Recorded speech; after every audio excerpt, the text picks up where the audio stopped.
So if you had just a couple of things, if you were coming in new now, what would be something that you would say really put your attention on? Obviously listening to your clients' needs, but on the other side of it, more of the technical stuff, what is it? Maybe, knowing the contract. What would you say something that an agent really needs to know? So I have this conversation quite often. Yeah. And I say usually about 3 things. Okay. The first thing is you're never going to know it all. Okay. I don't know it all. You don't know it all. Exactly. Someone in the business 30 years is not going to know it all. That's right. Every transaction is different. So the second you stop learning or you think you know it all, you've lost. That's it. You've lost.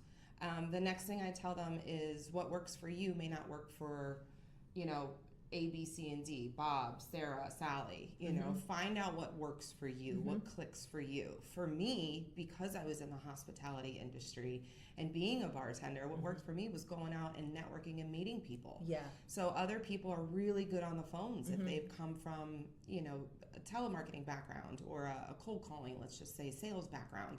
Yeah. They'll hit those phones and that's what works for them. So don't think because Lynn is so successful, you have to follow Lynn's formula.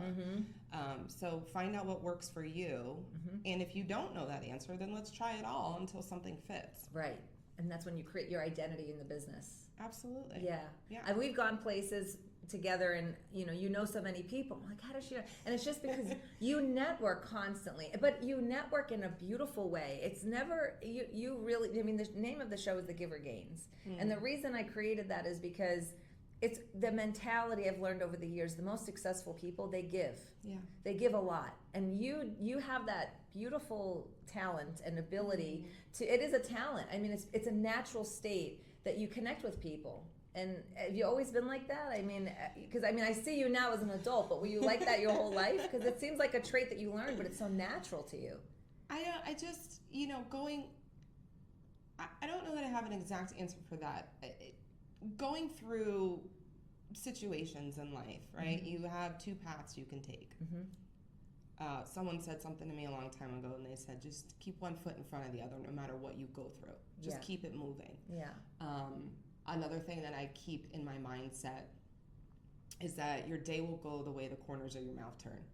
So either you can walk around and be sad and take the wrong path and be mad at yourself or mad at the situation and not look in the mirror, or you can choose to smile and you can choose to take the right path and keep pushing. And with that, I think when I meet people and they're struggling because they don't know what career path they want to take, or they're the manager over at Tire Kingdom and they don't know how to manage their staff, and it's like, okay, well, let's talk. Let's ask the right questions and see what we can do to change your mindset, to change the way that your day is, to change your attitude. So when I just meet people, even if it's in line at Publix, and the mom's yelling at the kid because they just want a candy bar because they placed the candy bars on the cash out. Yes, exactly. Like, it's not the child's fault. Right, yeah. So, you kind of maybe can interject and just change the mom's attitude. Like, have a conversation. So I think I've just been like a people pleaser. Like, life doesn't need to be, life is precious, as we know very well. And you've got to joke around and you've got to laugh and you've got to smile and you just have to stay positive. You have to.